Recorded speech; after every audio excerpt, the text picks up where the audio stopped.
Dear students, let's begin with the NCERT reading of Class 12, Chapter 9, Biotechnology, Principle and Processes. If you're not subscribed to the channel yet, make sure you subscribe.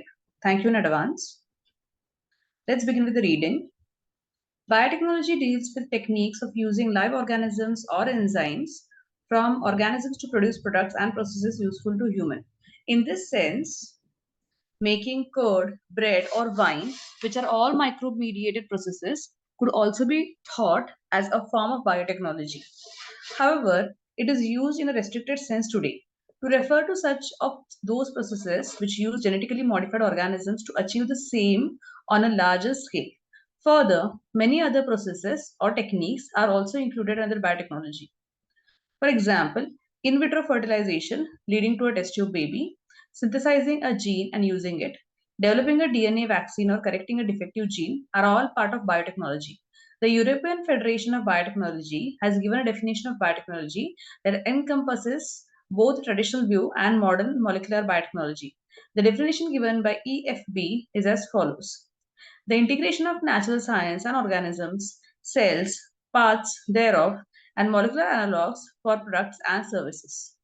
9.1 Principles of Biotechnology. Among many, the two core techniques that enabled the birth of modern biotechnology are: number one, genetic engineering, techniques to alter the chemistry of genetic material, that is DNA and RNA, to introduce these into host organisms and thus change the phenotype of the host organism. Number two, bioprocess engineering, maintenance of sterile or microbial contamination free ambience and chemical engineering processes to enable growth of only the desired microbe or eukaryotic cell in large quantities for the manufacture of biotechnological products like antibiotics, vaccines, enzymes, etc. Let us now understand the conceptual development of the principles of genetic engineering. You probably appreciate the advantages of sexual reproduction or asexual reproduction. The former provides opportunities for variation and formulation of unique combination of genetic setup, some of which may be beneficial to the organisms as well as the population. Asexual reproduction preserves the genetic information, while sexual reproduction permits variation. Traditional hybridization procedures used in plant and animal breeding very often lead to inclusion and multiplication of undesirable genes along with the desired genes. The techniques of genetic engineering, which include creation of recombinant DNA, use of gene cloning and gene transfer, overcome this limitation and allows us to isolate and introduce only one or a set of desirable genes without introducing undesirable genes into the target organism.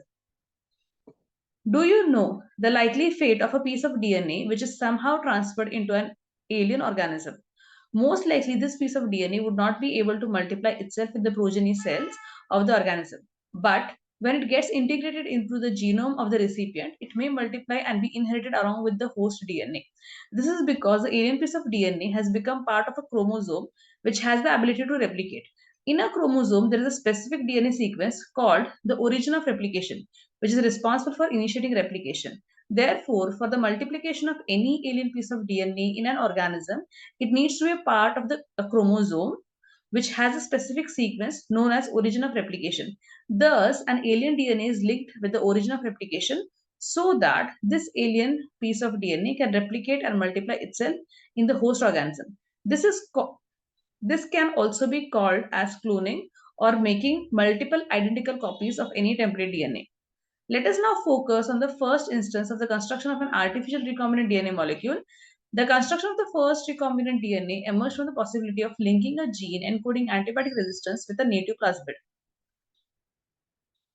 Plasmid, that is autonomously replicating circular extrachromosomal DNA of Salmonella typhimurium. Stanley Cohen and Herbert Boyer accomplished this in 1972 by isolating the antibiotic resistance gene by cutting out a piece of DNA from a plasmid which was responsible for conferring antibiotic resistance. The cutting of DNA at specific locations became possible with the discovery of the so-called molecular scissors, that is restriction enzymes. The cut piece of DNA was then linked with the plasmid DNA.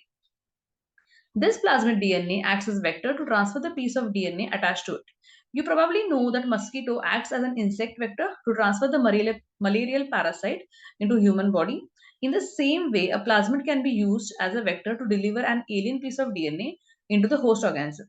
The linking of antibiotic resistant gene with the plasmid vector became possible with the enzyme DNA ligase, which acts on cut DNA molecules and joins their end. This makes a new combination of a circular, autonomously replicating DNA created in vitro and is known as recombinant DNA. When this DNA is transferred into Escherichia coli, a bacterium closely related to Salmonella, it would replicate using the new host DNA polymerase enzyme and make multiple copies. The ability to multiply copies of antibiotic resistance gene in E. coli was called cloning of antibiotic resistance gene in E. coli. You can hence infer that there are three basic steps in genetically modifying an organism. Number one, identification of DNA with desirable genes. Number two, identification of the identified DNA into the host. Number three, maintenance of introduced DNA in the host and transfer of DNA to its progeny.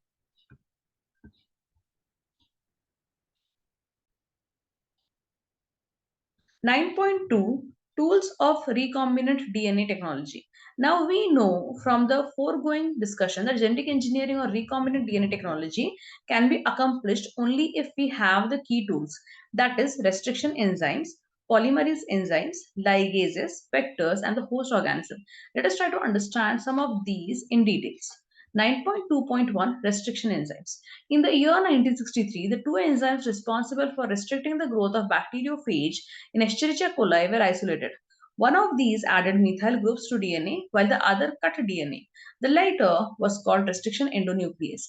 The first restriction endonuclease, HIND2, whose functioning depended on a specific DNA nucleotide sequence, was isolated and characterized 5 years later. It was found that HIND2 always cut DNA molecule at a particular point by recognizing a specific sequence of 6 base pairs. This specific base sequence is known as the recognition sequence. For HIND2, besides HIND2, today we know more than 900 restriction enzymes that have been isolated from over 230 strains of bacteria, each of which recognize different recognition sequences. The convention for naming these enzymes is the first letter of the name comes from the genus and the second two letters come from the species of the prokaryotic cell from which were isolated. For example, E. coli comes from Escherichia coli RY13. In E. coli, the letter R is derived from the name of the strain.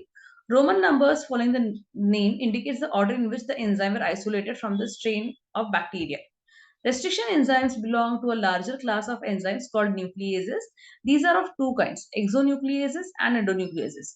Exonucleases remove nucleotides from the ends of the DNA, whereas endonucleases make cuts at specific position within the DNA. Each restriction endonuclease functions by inspecting the length of the DNA sequence. Once it finds a specific recognition sequence, it will bind to the DNA and cut each of the two strands of the double helix at specific points in their sugar phosphate backbones, as shown in figure 9.1. Each restriction endonuclease recognizes specific palindromic nucleotide sequences in the DNA. Here is figure 9.1. You can have a look at the same.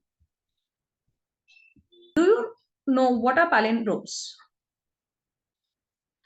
These are a group of letters that form the same word when read both forward and backward. Example, Malayalam.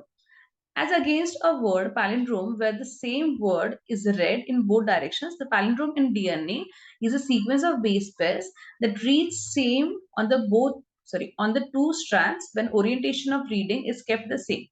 For example, the following sequences read the same on the two strands in 5' to 3' direction. This is also true if read in 3' to 5' direction. The sequence is shown over here.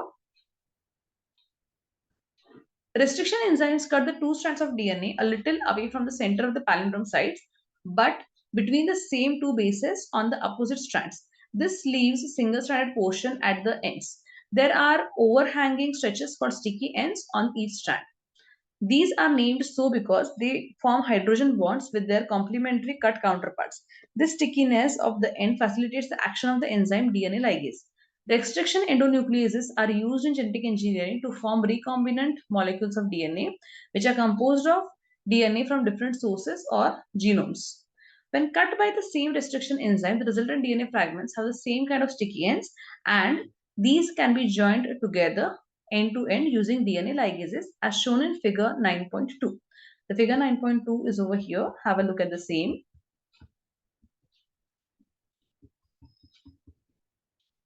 You may have realized that normally, unless one cuts the vector and the source DNA with the same restriction enzyme, the recombinant vector molecule cannot be created.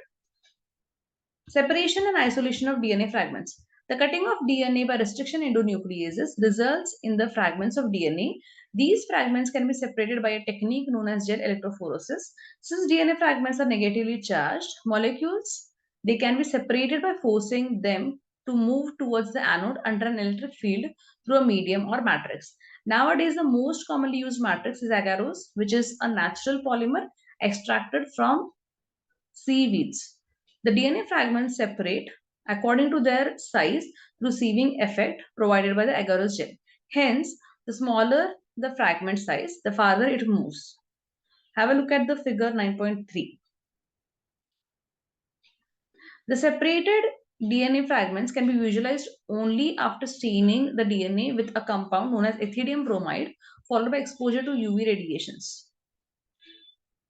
You can see bright orange colored bands of DNA in ethidium bromide stained gel exposed to UV light. The separated bands of DNA are cut out from the agarose gel and extracted from the gel piece. This step is known as elution. The DNA fragments purified in this way are used in constructing recombinant DNA by joining them with cloning vectors. 9.2.2 Cloning vectors. You know that plasmids and bacteriophages have the ability to replicate within bacterial cells independent of the control of chromosomal DNA. Bacteriophages, because of their high number per cell, have very high copy numbers of their genome within the bacterial cells. Some plasmids may have only one or two copies per cell, whereas others may have 15 to 100 copies per cell. The numbers can go even higher if we are able to link an alien piece of DNA with bacteriophage or plasmid DNA. We can multiply its number equal to the copy number of the plasmid or bacteriophage. Vectors used at present are engineered in such a way that they help easy linking of foreign DNA and selection of recombinants from non-recombinants. The following are the features that are required to facilitate cloning into a vector. Number one, origin of replication.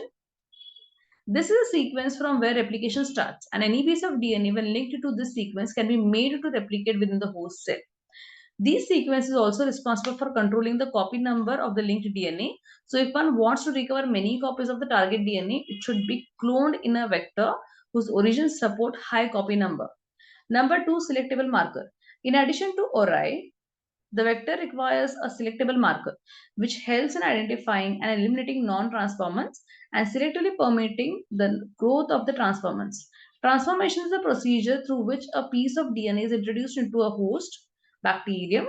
Normally, the gene encoding resistant to antibiotics such as ampicillin, chloramphenicol, tetracycline, or kanamycin, etc., are considered useful selectable markers for Escherichia coli.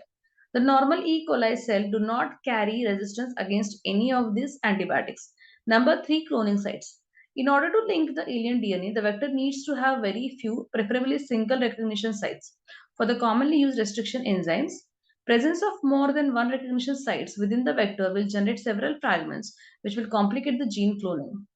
The ligation of alien DNA is carried out at a restriction site present in one of the two antibiotic resistant genes. For example, you can ligate a foreign DNA at the BAMH1 site of tetracycline resistant gene in the vector PBR322. The recombinant plasmid will lose tetracycline resistance due to insertion of foreign DNA, but it can still be selected out from the non-recombinant ones by plating the transformants on tetracycline containing medium. The transformants growing on ampicillin containing medium are then transferred on a medium containing tetracycline. The recombinants will grow in ampicillin containing medium, but not on that containing tetracycline. But non-recombinants will grow on the medium containing both the antibiotics. In this case, one antibiotic resistant gene helps in selecting the transformants, whereas the other antibiotic resistant gene gets inactivated due to insertion of alien DNA and helps in selection of recombinants. Selection of recombinants due to inactivation of antibiotics is a cumbersome procedure because it requires simultaneous plating on two plates having different antibiotics. Therefore, alternative selectable markers have been developed which differentiate recombinants from non-recombinants on the basis of their ability to produce color in the presence of chromogenic substrate. In this, a recombinant DNA is inserted within the coding sequence of the coding sequence of an enzyme, beta galactosidase. This results into inactivation of the gene for synthesis of this enzyme, which is referred to as insertional inactivation. The presence of chromogenic substrate gives a blue colored colonies if the plasmid in the bacteria does not have an insert. Presence of insert results into insertional inactivation of the beta galactosidase gene and the colonies do not produce any color. These are identified as recombinant colonies. Number 4. Vectors for cloning genes in plants and animals. You may be surprised to know that we have learned the lesson of transferring genes into plants and animals from bacteria and viruses which have known this for ages. How to deliver genes to transform eukaryotic cells and force them to do what the bacteria or viruses want. For example, Agrobacterium tumefaciens, a pathogen of several dicot plants, is able to deliver a piece of DNA known as tDNA to transform normal plant cells into a tumor and direct these tumor cells to produce the chemicals required by the pathogen. Similarly, retrovirus in animals have the ability to transform normal cells into cancerous cells. A better understanding of the art of delivering genes by pathogen in their eukaryotic hosts has generated knowledge to transform these tools of pathogen into useful vectors for delivering genes of interest to humans. The tumor-inducing TI plasmid of Agrobacterium tumefaciens has now been modified into a cloning vector, which is no more pathogenic to the plants, but is still able to use the mechanism to deliver genes of our interest into a variety of plants. Similarly, retroviruses have also been disarmed and are now used to deliver desirable gene into animal cells. So, once a gene or a DNA fragment has been ligated into a suitable vector, it is transferred into a bacterial plant or animal host where it multiplies. 9.2.3 Competent host for transformation with recombinant DNA. Since DNA is a hydrophilic molecule, it cannot pass through cell membranes. Why? In order to force bacteria to take up the plasmid, the bacterial cell must first to be made competent to take up DNA. This is done by treating them with specific concentration of a divalent cation such as calcium, which increases the efficiency with which DNA enters the bacterium through the pores in its cell wall. Recombinant DNA can then be forced into such cells by incubating the cells with recombinant DNA on ice, following by placing them briefly at 42 degrees Celsius, that is heat shock, and then putting them back on ice. These enables the bacteria to take up the recombinant DNA. This is not the only way to introduce alien DNA into host cell. In a method known as microinjection, recombinant DNA is directly injected into the nucleus of an animal cell. In another method, suitable for plant cells are bombarded with high velocity microparticles of gold or tungsten coated with DNA in a method known as biolistics or gene gun. And the last method uses disarmed pathogen vectors, which, when allowed to infect the cell, transfer the recombinant DNA into the host. Now that we have learned about the tools for constructing recombinant DNA, let us discuss the processes facilitating recombinant DNA technology.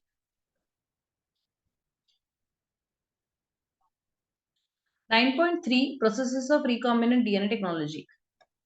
Recombinant DNA technology involves several steps in specific sequence such as isolation of DNA, fragmentation of DNA by restriction endonucleases, isolation of a desired DNA fragment, ligation of the DNA fragment into a vector, transferring the recombinant DNA into the host, culturing the host cells in a medium at large scale, and extraction of the desired product.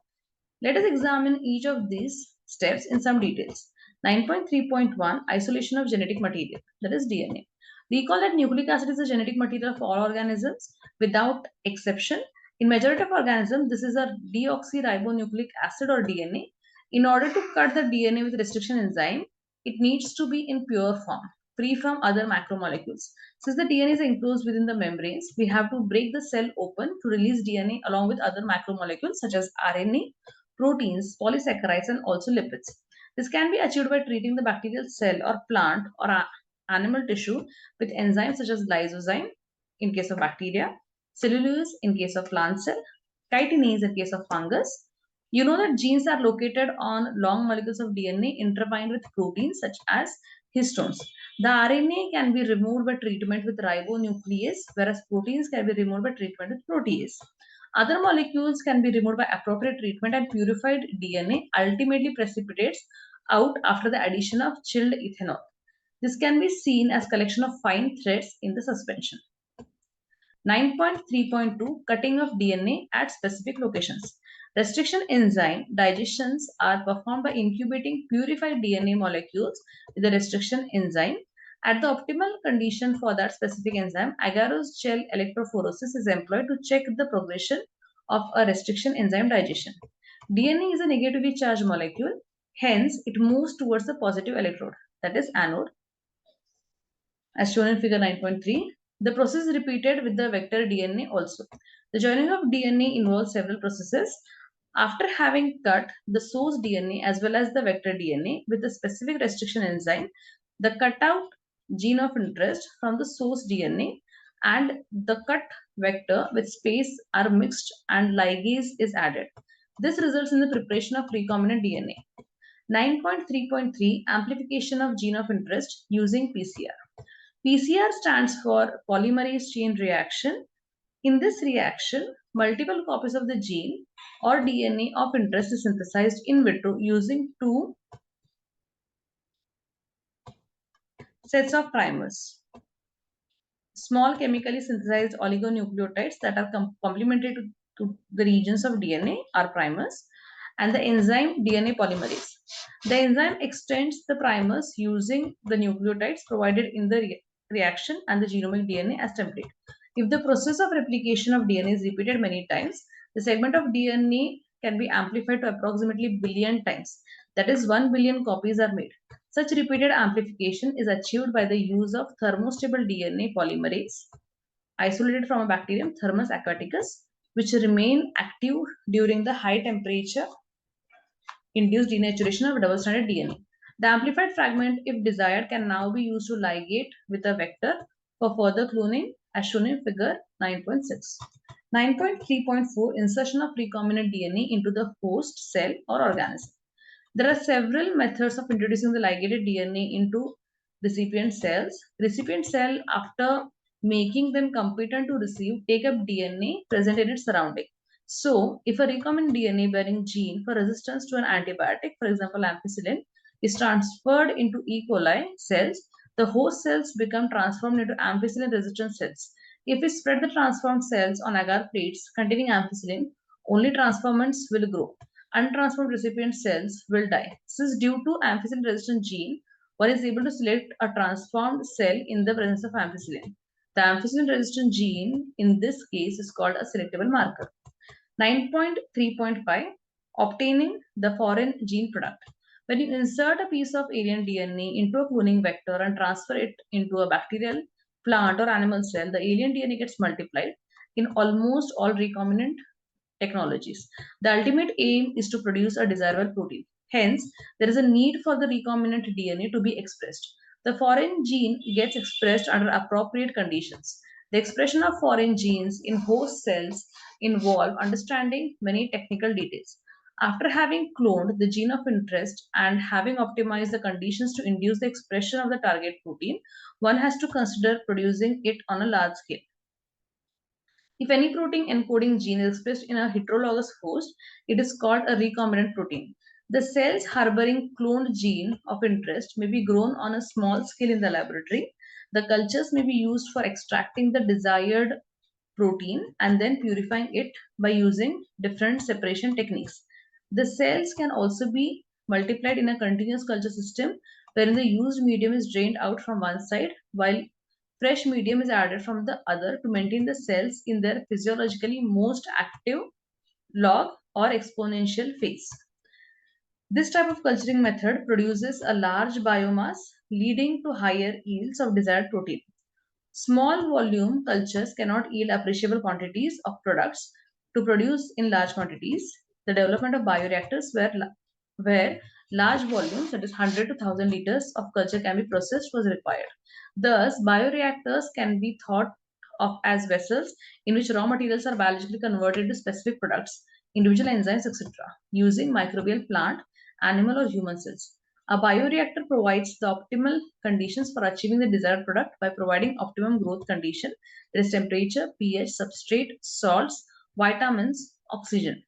The most commonly used bioreactors are of stirring type, which are shown in figure 9.7. It is shown on the screen. You can have a look. A stirred tank bioreactor is usually cylindrical or with a curved base to facilitate the mixing of the reactor content. The stirrer facilitates even mixing of oxygen availability throughout the bioreactor. Alternatively, air can be bubbled through the reactor. If you look at the figure closely, you will see that the bioreactor has an agitator system, an oxygen delivery system, and a foam control system, a temperature control system, pH control system, and sampling ports so that small volumes of the culture can be withdrawn periodically. 9.3.6 Downstream processing. After completion of the biosynthetic stage, the product has to be subjected through a series of processes before it is ready for marketing as a finished product. The process includes separation and purification, which are collectively referred to as downstream processing. The product has to be formulated with suitable preservatives. Such formulation has to undergo thorough clinical trials, as in case of drugs. Strict quality control testing for each product is also required. Thus, downstream processing and quality control testing vary from product to product. Students, with this, we are done with the NCERT reading of Biotechnology Principles and Processes. Thank you for listening. Don't forget to like, share, and subscribe. Thank you.